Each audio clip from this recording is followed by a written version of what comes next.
Buat teman-teman cewek, please hati-hati banget kalau sekarang pasangan kamu punya 3 tanda ini. Kalau ada 3 tanda ini, lebih baik putus kalau kamu nggak pengen menderita. Melihat kasus kekerasan yang dialami oleh almarhum Dini, yang teman-teman tahu pasangannya adalah anak dari seorang anggota DPR yang ramai dan banyak sekali dibicarakan atas perlakuan toksik yang diterima, bukan hanya toksik secara verbal, tapi juga toksik dalam bentuk tindakan. Korban diseret pakai mobil sejauh 5 meter, sampai ada itu videonya di Twitter, di mana kondisi tangannya sampai warnanya biru seperti itu. Dan bukan hanya kekerasan itu yang diterima, tapi ada lebih banyak kekerasan yang diterima juga sebelum korban meninggal dunia. Dari kasus ini, kalau teman-teman lihat dan ngepoin video TikTok korban sebenarnya sudah menerima tanda-tanda yang sangat jelas sekali sebelum pada akhirnya meninggal dunia ketika masih berhubungan dengan pelaku. Ada beberapa videonya. Yang pertama, ada korban bilang di situ dia udah dicaci maki, dihina, direndahkan dan semacamnya, tapi aku masih mau kok sama kamu. Berarti kan ini korban sudah ngerasa dia diperlakukan dengan sangat buruk oleh pelaku. Kemudian ada juga video di mana korban bilang ketika dia berjuang buat cowoknya mati-matian, tapi cowoknya berjuang untuk mematikan dia. Ini tanda jelas banget bahwa korban sudah sangat merasa diperlakukan dengan sangat buruk. Satu video korban bilang, ketika sama dia, inner child kamu akan terurus. Nah, beberapa video ini akan aku bahas ya, beberapa poinnya.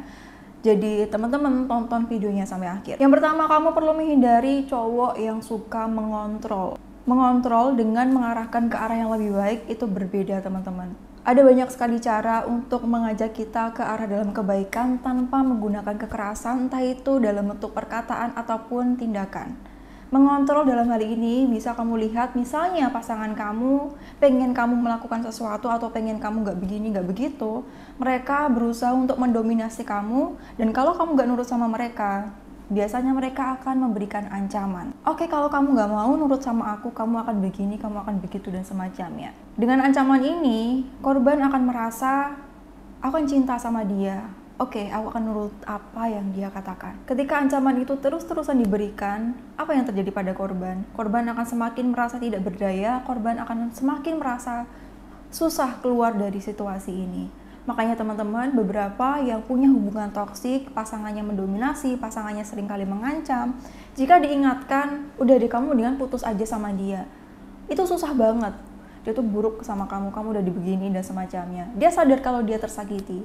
Tapi apa yang terjadi? Apakah dia putus sama dengan pasangan yang menyakiti dia itu? Enggak. Dia akan merasa terjebak, dia akan merasa susah buat keluar dari hubungan toksik itu. Ya itu karena korban terus-terusan diancam, semakin dia merasa tidak berdaya hingga akhirnya dia hopeless. Udahlah, aku gak bisa keluar dari situasi ini. Mungkin dia yang terbaik buat aku, mungkin ini memang takdir yang harus aku terima. Ini bukan takdir yang tidak bisa kamu pilih, ini takdir yang bisa kamu pilih. Jadi ketika menerima ini dan merasa susah buat keluar dari situasi yang merasa menjebak kamu, minta bantuan teman-teman. Karena jika ini dibiarkan, itu akan sangat berbahaya hingga masuk ke ciri yang kedua, berkata kasar. Ancaman yang diberikan kepada korban untuk mengendalikan korban biasanya selalu disertai dengan kata-kata kasar yang membuat korban semakin merasa rendah diri. Dengan kata-kata yang memanipulasi, contohnya adalah, kalau kamu putus dari aku, mana ada laki-laki yang mau sama kamu. Jadi janganlah yang aneh-aneh teman-teman, ini buat kebaikan diri kita sendiri. Hubungan yang akan kamu jalani sama dia itu bukan hubungan yang singkat. Apalagi kalau ini mau ke arah pernikahan, aduh bahaya banget.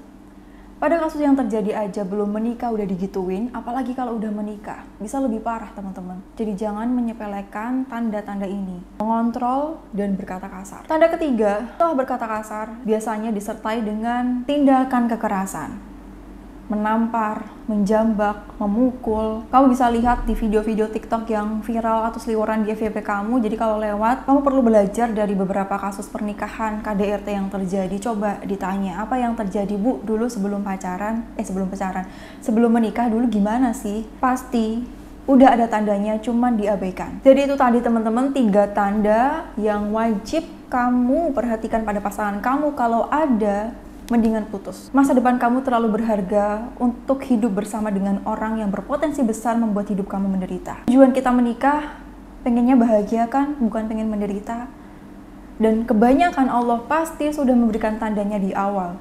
Cuman entah karena kata terlalu cinta, atau udah semua keluarga udah tahu sehingga kalau putus nanti malu atau dan macam-macamnya, itu yang membuat akhirnya bertahan dan malah menimbulkan penyesalan ketika memutuskan untuk menikah dengan orang yang seperti itu.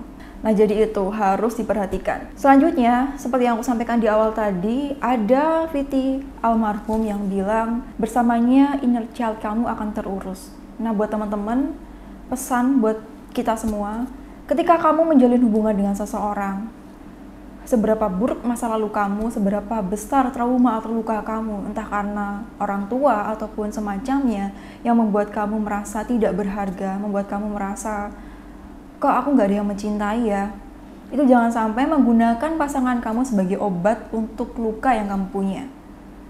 Karena yang bisa menyembuhkan luka itu adalah diri kita sendiri dan tentu dengan bantuan Allah Subhanahu wa Ta'ala. Jangan jadikan pasangan kamu, jangan jadikan suami kamu sebagai obat untuk menyembuhkan luka. Karena gak bisa, teman-teman. Kalau itu terjadi, maka yang akan kita pikirkan adalah kita akan tergantung sama dia. Nanti kalau dia pergi, siapa yang menjadi penyembuh luka aku? Siapa yang akan mengurus inner childku? Ini yang membuat kita buta dari beberapa tanda yang Allah tampakkan buat kita. Contohnya pada kasus korban.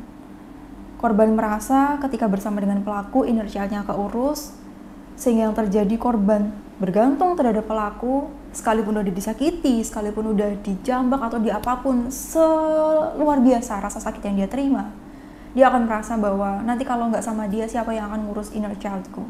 Jangan seperti itu, teman-teman. Jadi siapa yang menyembuhkan luka kita? Diri kita sendiri dan juga Allah Subhanahu wa Ta'ala. Bukan pasangan kamu, bukan anak kamu, bukan tetangga kamu, bukan teman kamu. Jadi jangan pernah menaruh harapan ke orang lain, karena bisa jadi orang itu juga punya luka sendiri yang jika kita bergantung kepadanya, lukanya dia semakin besar. Yang terjadi bukannya bahagia tapi menimbulkan bencana. Jadi seperti itu, teman-teman. Semoga video ini bisa memberikan pembelajaran buat kita, buat teman-teman cewek. Please, jika kamu melihat 3 tanda itu tadi, sekecil apapun itu, cari aman aja, cari yang lebih baik. Tinggalkan dia, cari yang lebih baik. Saat itu juga Allah bilang ke kamu, ada kok yang lebih baik buat kamu, tinggalkan orang ini. Karena kamu berhak untuk bahagia. Gitu ya, teman-teman. Dan bagikan video ini kepada teman kamu yang mungkin sekarang sedang terjebak dalam toxic relationship dan susah banget buat putusnya, untuk melihat realita yang terjadi di sekitar kita. Beberapa orang yang udah Allah kasih petunjuk, tapi memutuskan untuk nekat apa yang terjadi kepadanya. Semoga ini bisa jadi pembelajaran buat kita, sehingga hidup kita lebih baik dan bahagia. Sampai jumpa di video selanjutnya bersama dengan aku, Devi Puspita. Wassalamualaikum warahmatullahi wabarakatuh. Ingat, kamu berharga dan kamu berhak untuk bahagia.